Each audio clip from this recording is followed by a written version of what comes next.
The coffee beside me on the cheap particle board end table had gone cold hours ago. I hadn't touched it since the first obligatory sip, the one meant to signal the start of a productive evening that never materialized. Instead, I was stretched out, or rather folded onto, the small, slightly lumpy sofa that constituted the main seating in my new studio apartment in downtown Denver. New. The word felt strange, ill-fitting, like a suit borrowed for an occasion you didn't want to attend. 8 months. 8 months since I'd walked away, and the newness hadn't quite settled. Or maybe it was the old ghosts that refused to vacate the premises of my mind. The apartment itself was adequate. High ceilings that did little to combat the feeling of confinement. A large window overlooking a brick wall decorated with vibrant, albeit illegal, graffiti.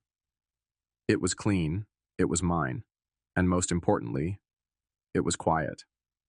Usually, tonight, the silence had teeth.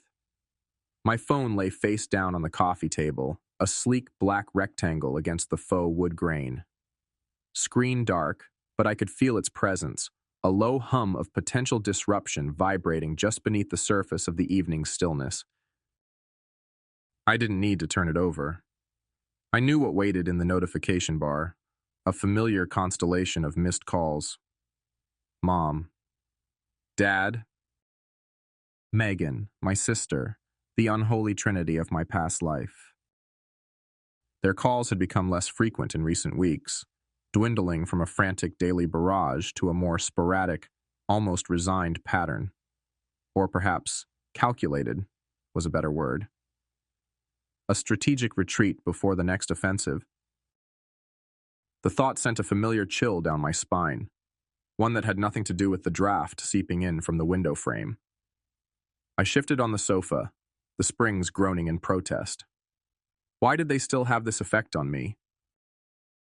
8 months of physical distance, 8 months of curated silence on my end, yet the mere idea of their names lighting up my screen could still knot my stomach. It wasn't love I felt, not anymore. That had been eroded over years of quiet sacrifices and loud accusations. It wasn't even anger, not the hot, consuming kind. It was something colder, heavier. The weight of expectation, perhaps, fused with the bitter tang of resentment. I remembered the feeling just before I left their house in Aurora for the last time. Not a dramatic storming out, no slammed doors or shouted final words. Just a quiet closing of the front door behind me as the sun dipped below the suburban rooftops. But beneath the calm exterior, there had been this vibration. A deep internal tremor of unease I couldn't articulate, a sense that something was fundamentally wrong, skewed in a way I hadn't fully grasped until much later. It felt like walking on a floor that looked solid, but threatened to give way at any moment. That unease, that subterranean vibration I felt the night I left, it had roots. Thinking back now, sitting on this unfamiliar sofa 8 months later, the memory sharpens, loses its hazy edges. I recall packing with a forced, quiet efficiency, folding shirts into a duffel bag that had seen better days. The house was hushed, but not peaceful. It was the kind of quiet that holds its breath, waiting for the other shoe to drop. As I carried my bag towards the front door, I passed the living room doorway. Mom and Megan were inside, their heads close together on the floral-patterned couch I secretly loathed. Their voices were low, conspiratorial, the way people talk when they don't want to be overheard but assume they are safe. I didn't mean to eavesdrop. I was just passing through, eager to be gone. But snippets snagged my attention, fragments that floated out into the hallway like toxic spores. Need his support, especially now. Mom's voice, tight with a familiar anxiety that always seemed laced with calculation. Got to make sure he stays connected, Megan added, her tone smoother, almost practiced. Can't have him just drifting away. Then the phrase that had settled uncomfortably in my subconscious, the one I'd tried to dismiss. It's about future security, Meg. For all of us. We need him anchored. Anchored? Like a boat they needed tied to the dock, convenient for loading and unloading cargo. My time, my energy, my money, whenever they required it. At the time, filtering it through the lens of lifelong conditioning, I'd rationalized it. Of course they worry. Families stick together. They just want me to be involved. I'd forced the interpretation, smoothed over the unsettling implications because facing the truth, that their concern wasn't for me, but about what I could provide, was too disruptive, too painful. Leaving felt like stepping off a ledge in the fog. I couldn't see the ground, only knew I couldn't stay where I was. That conversation, those hushed words, had been part of the fog, indistinct but contributing to the suffocating atmosphere. Now, with the clarity of distance, the memory wasn't foggy at all. It was a stark, unpleasant photograph of intent. They weren't worried about me drifting away. They were worried about their anchor slipping its moorings. The knot of unease I felt that night wasn't just pre-departure jitters. It was my intuition finally recognizing the chains, even if my conscious mind wasn't ready to name them.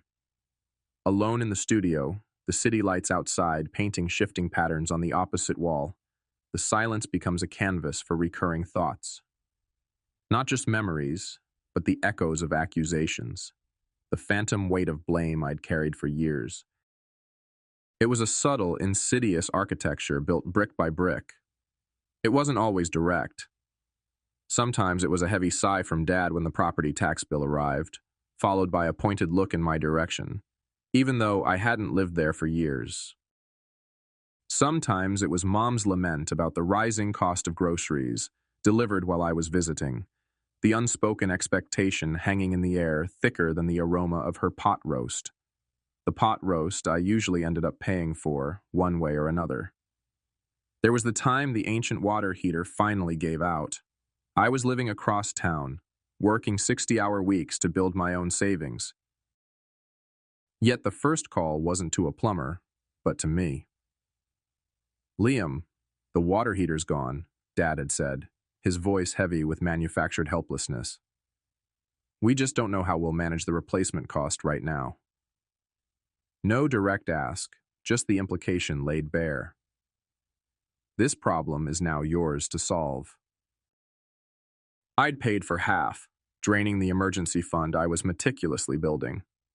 There was no thank you, just relief that their crisis was averted. Then there were Megan's perpetual dramas.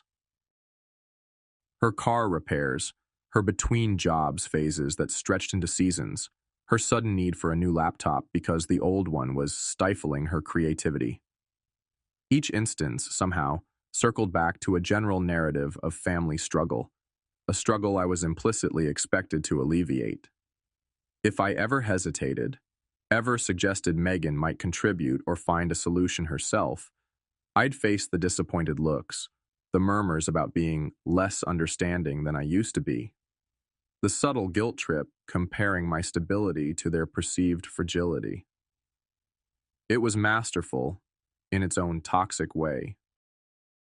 They rarely accused me outright of causing the problems, but they expertly positioned me as the default solution, the ever-reliable financial backstop.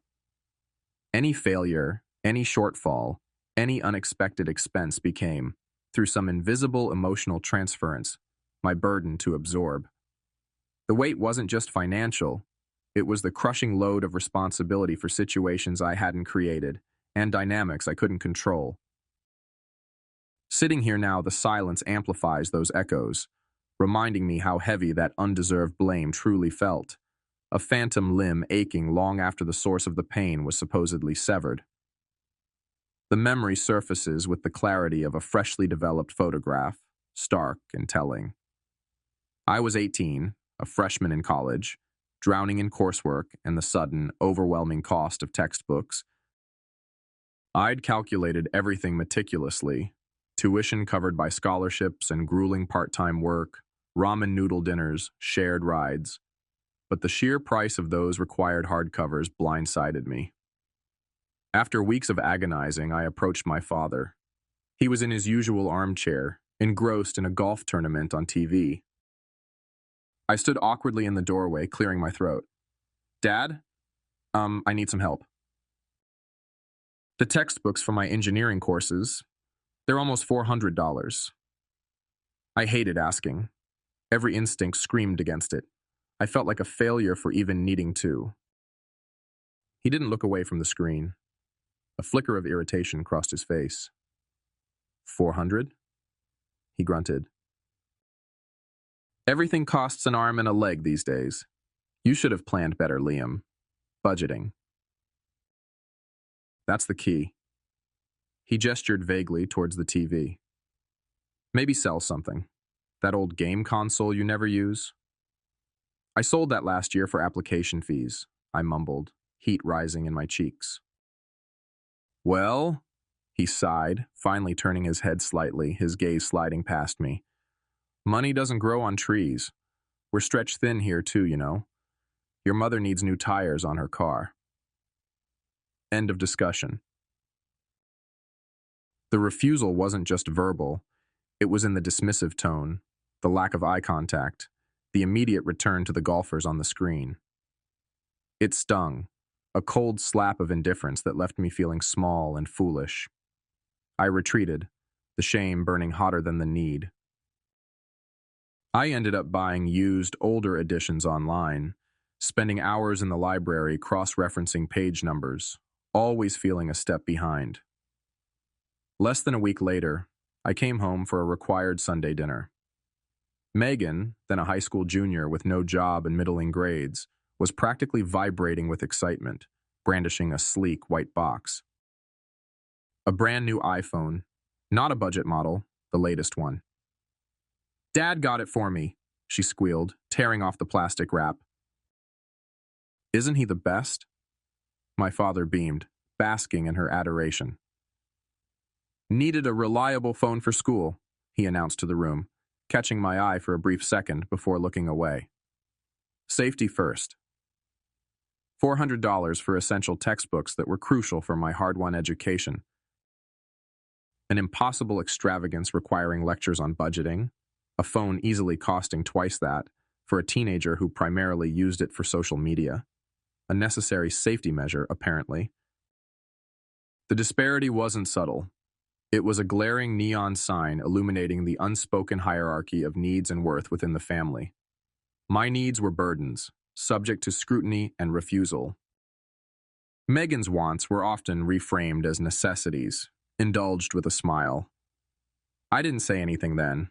I just ate my dinner quietly, the injustice settling like a cold stone in my stomach. But I didn't forget. That incident became a foundational brick in the wall I would eventually build between us, a stark early lesson in where I truly stood. The nagging unease, the one that had whispered warnings the night I left and resurfaced in the quiet of my apartment, finally coalesced into action one Tuesday evening. It wasn't a sudden impulse, but a slow dawning dread fueled by fragmented memories and the echoes of blame. Maybe it was the memory of Mom and Megan's hushed conversation about future security. Maybe it was the constant, low-level anxiety that hummed beneath my newfound freedom. Whatever the trigger, I found myself logging into a credit monitoring website, something I hadn't done in over a year. Just check, a voice inside urged. Just be sure. The dashboard loaded, charts and numbers populating the screen. I scanned the accounts, my student loans, steadily decreasing, my own credit card, paid off monthly, my car loan, and then I saw it. An unfamiliar credit card issuer, a high credit limit, and a balance that made my breath catch in my throat. 8,132s, owed, under my name. My blood didn't just run cold. It felt like it turned to ice water, rushing through my veins with a paralyzing shock. I clicked on the account details, hands trembling slightly. The card had been opened 10 months ago, before I left home. The address listed? My parents' house in Aurora. The transaction history was a sickening scroll of online purchases, restaurant bills, gas station fill-ups, cash advances. Purchases made in places I hadn't been, on dates I was working late or holed up in my old room studying. The betrayal wasn't an abstract concept. It hit me with physical force. A sharp intake of breath that didn't fill my lungs. A tightening in my chest so intense it felt like a fist clenching around my heart. Nausea churned in my stomach. This wasn't carelessness or a misunderstanding. This was deliberate, calculated. Someone, and I had a sickening certainty who, had used my identity, my good credit score painstakingly built since college, to fund their life while simultaneously making me the scapegoat for the family's financial woes. The phrase future security echoed with chilling new meaning. Their security, built on the ruins of mine. The lectures on budgeting, the sighs about being stretched thin, the refusals for help, all of it felt like a grotesque performance against the backdrop of the secret debt accumulating under my name. I pushed back from the desk, the cheap office chair scraping against the floor. I felt violated, exposed, and unbelievably stupid for not seeing it sooner, for trusting the illusion of family they had so carefully maintained. This wasn't just about money. It was a profound breach of trust, a dagger coated in feigned affection. This discovery wasn't just a breaking point. It felt like the ground crumbling beneath my feet, revealing a chasm of deceit I hadn't known existed. The quiet of the apartment suddenly felt suffocating, the city lights outside mocking my naivety. There was no going back from this. Armed with printouts from the credit monitoring site, the stark black and white evidence of the fraudulent debt clutched in my sweating palm, I drove to Aurora the following Saturday. The familiar suburban streets felt alien, tinged with the bitter taste of deceit. Pulling up to the house I'd once called home, felt like approaching the scene of a crime. My crime, apparently, had been trust. I didn't call ahead. I walked up the path, the concrete slab cracked near the mailbox just as it always was, and rang the bell.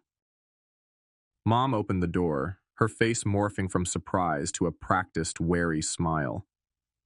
Liam, what a surprise. You didn't tell us you were coming. We need to talk, I said, my voice steadier than I felt. I stepped inside, the familiar scent of lemon polish and something vaguely stale filling my nostrils. Dad was in the living room, in his armchair, naturally. Megan emerged from the hallway, phone in hand, an eyebrow arched. I didn't waste time with pleasantries.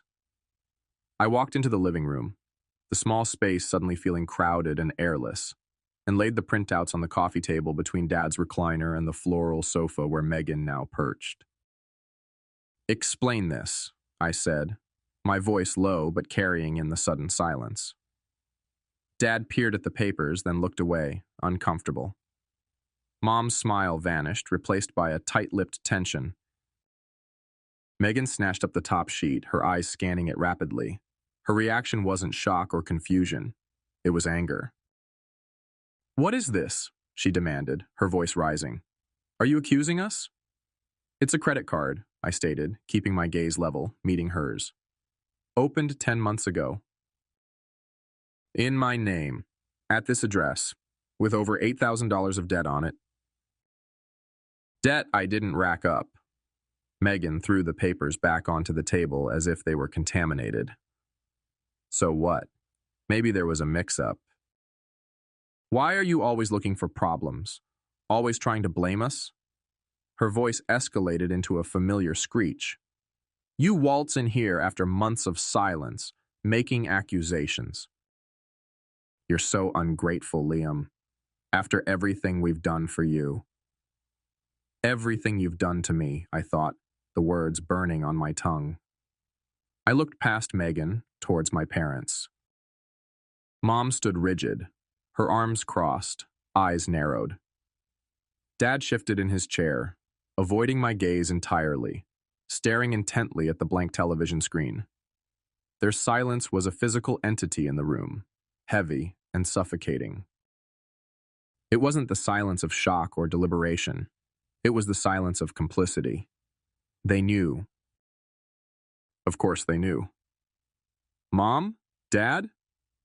My voice was quiet, almost pleading, hoping for a flicker of denial, of outrage on my behalf. Anything but this tacit confirmation. Mom finally spoke, her voice dripping ice. Megan is under a lot of stress, Liam. You shouldn't come here upsetting her like this. Dad mumbled something indistinct, still staring at the TV. Misunderstandings happen. Their refusal to defend me, their immediate alignment with Megan's aggressive deflection, their utter lack of remorse, that cut deeper than the fraudulent debt itself. It was the ultimate confirmation. I wasn't a son. I was a resource. And resources don't have feelings or rights. They only have functions. The shouts from Megan were just noise. The silence from my parents was the true verdict. In that moment, any lingering thread of hope, any residual sense of belonging, finally snapped. There was nothing left to say. The air in the room crackled with unspoken truths and blatant denials. Megan continued her tirade, a repetitive loop of victimhood and accusation, but her words washed over me, meaningless noise. My focus was on the two silent figures who had raised me, whose approval I had subconsciously craved for 3 decades, only to find it was a currency they only spent on themselves and their favored child. I turned towards the front door, my movements feeling strangely detached, as if watching myself in a movie. Numbness had set in, a protective layer over the raw wound of betrayal. But beneath the numbness, something else stirred, a nascent resolve, cold and hard. As my hand reached for the doorknob, Mom's voice sliced through the air again, no longer icy but sharp with calculated malice. You walk out that door, Liam, and don't you dare come back. We'll tell everyone, the whole family, your aunts, your uncles, how you abandoned us, how you turned your back when we needed you most. It was meant to be a threat, a final leash yanked hard. The invocation of the extended family, the weaponization of reputation and obligation. It was their nuclear option. Years ago, it would have paralyzed me, sent me scurrying back, apologizing for transgressions I hadn't committed. But hearing it now, after the revelation of the credit card, after the deafening silence of my parents, the threat felt hollow, almost pathetic. Need. They hadn't needed me. They had used me. The narrative they planned to spin was just another fabrication, another layer in the architecture of deceit they inhabited so comfortably. I didn't turn back. I didn't pause. I didn't offer a rebuttal. I simply opened the door and stepped out onto the porch, pulling the door closed behind me with a quiet click that echoed louder in the sudden suburban stillness than any shout could have. The late afternoon sun felt warm on my face, a stark contrast to the chill inside that house. I walked down the cracked path, feeling a strange, unnerving mix of emotions.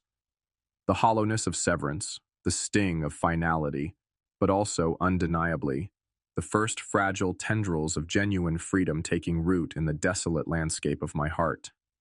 The anchor hadn't just slipped its moorings. I had deliberately cut the rope. Miles away from Aurora, the suburban landscape dissolving into the anonymous sprawl leading back towards Denver, I pulled into a brightly lit, eerily empty gas station.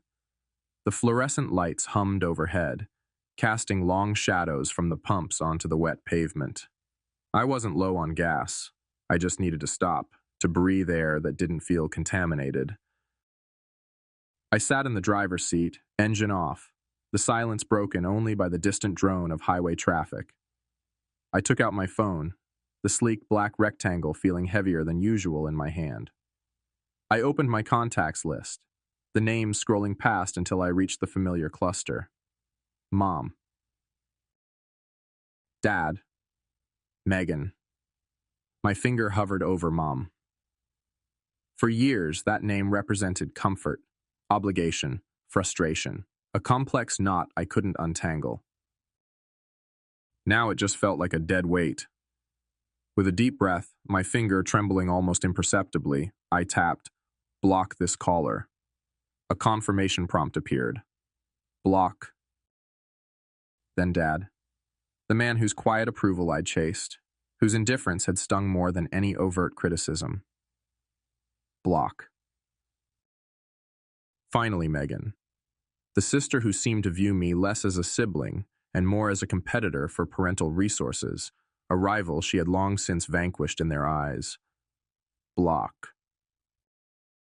As the final confirmation message flashed and disappeared, leaving only the neutral background of my contacts app, another memory surfaced, unbidden and sharp. I was maybe 19 or 20, struggling with a particularly demanding semester and the pressure of my part-time job. I'd expressed some frustration, some weariness to my mother, hoping for a word of encouragement. She had waved a dismissive hand, stirring her coffee. "Oh, Liam," she'd sighed, not unkindly, but with a profound lack of understanding. Some people are just born to carry the weight. It seems to be your lot in life. Best to just accept it. At the time, I'd felt a confusing mix of resentment and a strange sort of validation. See? Even Mom knows I'm the responsible one. Now, sitting in the sterile glow of the gas station lights, the memory felt utterly chilling. It wasn't an observation. It was a pronouncement. A life sentence delivered over lukewarm coffee. They hadn't just taken advantage of my nature. They had actively cultivated and relied upon this belief that my purpose was to bear their burdens. Blocking their numbers wasn't just severing communication. It felt like rejecting a destiny they had tried to impose on me from birth. The silence in the car felt different now. Not empty, but clean. The weeks following the final confrontation and the severing of ties bled into months. The initial hollowness gradually gave way to a quiet determination. My small studio apartment, once a symbol of a somewhat lonely escape, began to feel like a sanctuary, a place where the only expectations were my own. I threw myself into work, finding solace in the clean logic of code, the satisfying click of keys, the measurable progress of completed projects. It was a world where effort yielded results, where competence was recognized, a stark contrast to the shifting goalposts and invisible labor of my family life. My performance improved, catching the attention of my project manager, leading to more challenging assignments and a welcome, if modest, salary bump. But I knew that professional success alone wasn't enough.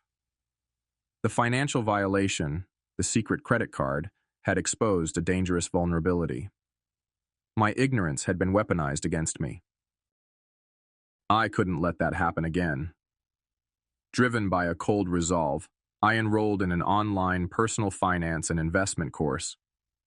Evenings were no longer spent idly scrolling or numbly watching TV, but hunched over my laptop, learning about budgeting beyond the ramen noodle survival level, understanding credit scores not just as a number but as a tool, demystifying stocks, bonds, and retirement accounts. It was empowering, like learning a new language, the language of financial self-defense and independence. Each module completed, each concept grasped, felt like adding another rail to a fence around my life, a boundary built not of anger, but of knowledge and self-preservation. I opened a new high-yield savings account at a different bank, set up automatic transfers, started tracking my expenses meticulously using an app. These were small, practical steps, but they felt monumental. They were conscious choices to prioritize my own future security, a phrase I was reclaiming and redefining on my own terms. I wasn't just surviving anymore. I was actively building a foundation, brick by digital brick, ensuring that no one could ever again treat my life or my resources as theirs for the taking. The silence from Aurora continued, but it was no longer a heavy, oppressive weight. It was becoming the sound of space, space for me to finally grow. Just as a fragile sense of stability began to take hold, the predictable counteroffensive arrived, not through blocked phone numbers, but through the public square of social media. A notification popped up one evening. Megan had tagged me in a post. My stomach tightened preemptively. Clicking on it felt like willingly walking into sniper fire. It was worse than I expected. A long, rambling status update, dripping with self-pity and righteous indignation. It painted a picture of a family struggling valiantly against unnamed hardships, only to be cruelly abandoned by their ungrateful son, brother, me, in their darkest hour. There were vague references to health scares, dad's back acting up again, no doubt, financial strain, conveniently omitting the source of some of that strain, and mom's broken heart. It ended with a flourish. Some people forget where they came from the second they get a little success. Family is supposed to be forever, but clearly that means nothing to Liam anymore. We're heartbroken, but trying to stay strong. The comments section was a predictable cascade of sympathy for